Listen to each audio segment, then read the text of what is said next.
So, thank you for having me. I will talk about the Canardo on-scale experiment that we want to do to validate the Mikado SKAO design. So briefly about the Mikado instrument, it's a multi-AO imaging camera for deep observations, and it's an ELT instrument that should be installed on a NASMIS platform, and that is a first light imager with a different observing mode from astrometry, spectrometry, or high contrast, and that it should operate to a diffraction limit in the near infrared using two stage adaptive optics. The first stage will be a laser guide star and natural guide star MCAO, which is developed within the MAURI consortium. And the second stage is a SKAO, which is developed directly within the Mikado consortium and partly in the LESIA adaptive optics team. The SKAO will be ready first, and there will be an optical relay to be able to use it on Mikado while the MCAO is still in development. And then when the MAURI instrument is done, both systems will be used together. And we want to, as part of development of this SKAO instrument, we want to use the Canary facility at the William Herschel Telescope, so in La Palma, in the Canary Islands. It's a bench that has been developed as a multi-object audio demonstrator by Durham University and Malaysia, and has been used to demonstrate various AO configurations. And the good thing with this bench is that it's possible to modify or add parts. And since the LESIA took a big participation in the development of this bench, it's well known and easy to make modifications to adapt it to the measurement we want to do.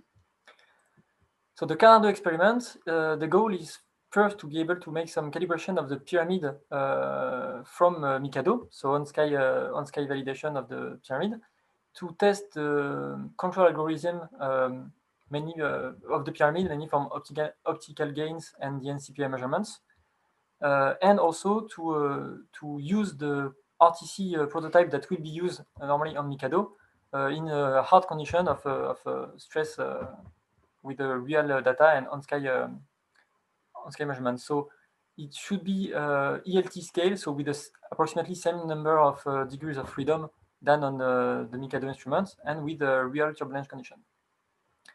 So to implement that, we have some modifications to do on the Canary bench, and the first one is to replace the DM by an Alpao 4K DM, which has more than 3,000 actuators, so to be closer to the number of degrees of control that we have on the M4 of the ELT.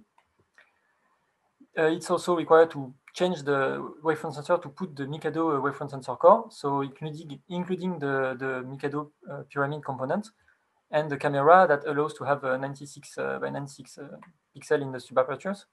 And also we need to interface the RTC prototype to the full bench and to be able to make a measurement and experiments. So as a plan for this test, the first step which we are working on now is making tests with the Alpao 4K DM. So for a few months now, we have been making some tests on the DM, and test with the RTC prototype, which is under development now. We will have to wait until half 2021 for gathering all the different parts, including the pyramid, which is still not produced. And we want to start the lab prototyping for the second half of 2021. And the idea is that if we do that, we will be able to make the Canardo measurement on the first semester 2022, which is necessary because everything has to be back in France, then in Germany and Italy for the Mikado AIT phase that is expected to start on the second half of 2022. So mainly the pyramid and the RTC and the DM that are things that have to come back.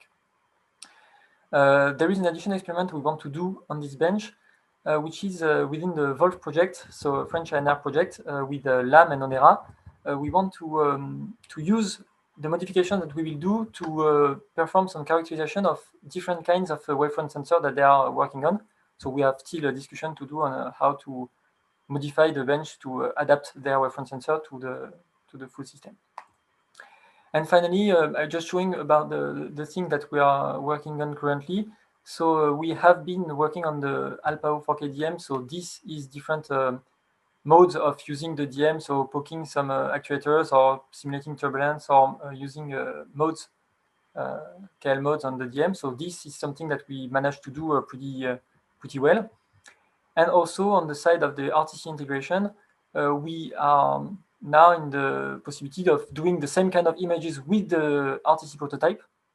So control the DM and process a wavefront sensor image. And the thing which is worked on currently is to validate the real-time acquisition sequence. So measuring latency and jitter about the loop at full speed.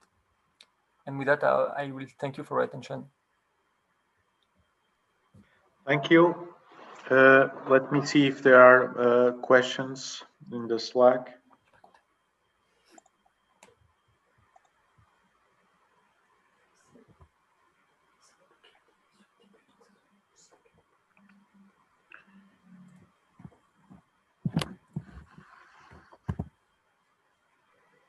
So there are no questions. We are, I don't know if anyone has a question. Let's just give some time.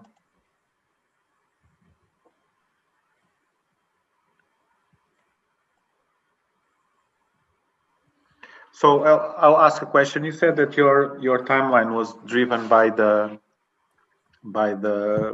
Mikado. Could you speak a little bit more about the timeline and when you expect to have the results and how it feds to the Mikado instrument?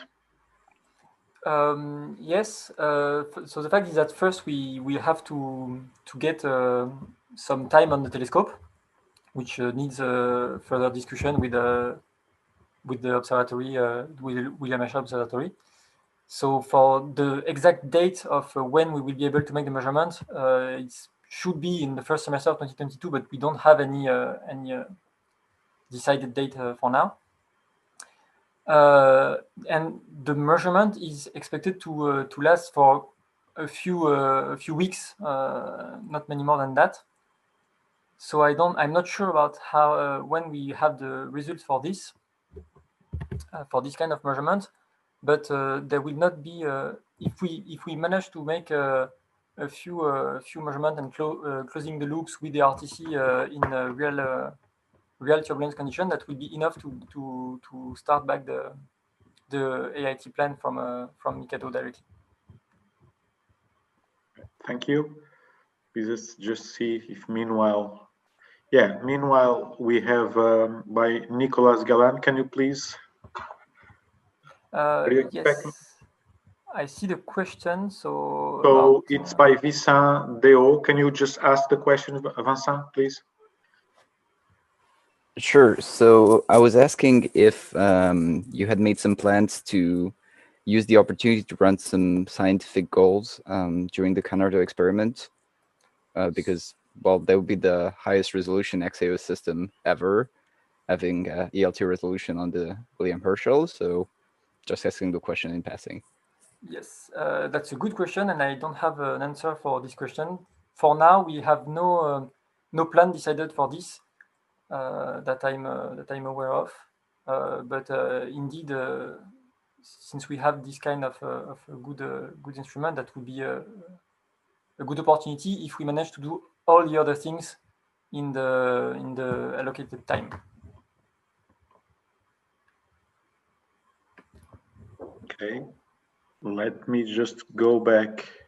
There is another one by Taisir Héritier. Can you just go ahead and ask? Yes, just a quick question. Do you plan also to have some kind of an ELT pupil mask over the DM? I don't know, to see the effect it would have on your calibration. To have basically this 6-petal pupil. Yes. I'm also not sure of that. As for now, we don't have. I think we don't have decided everything about how it will happen. But that's definitely something that could be implemented if the bench allows to put such kind of a mask.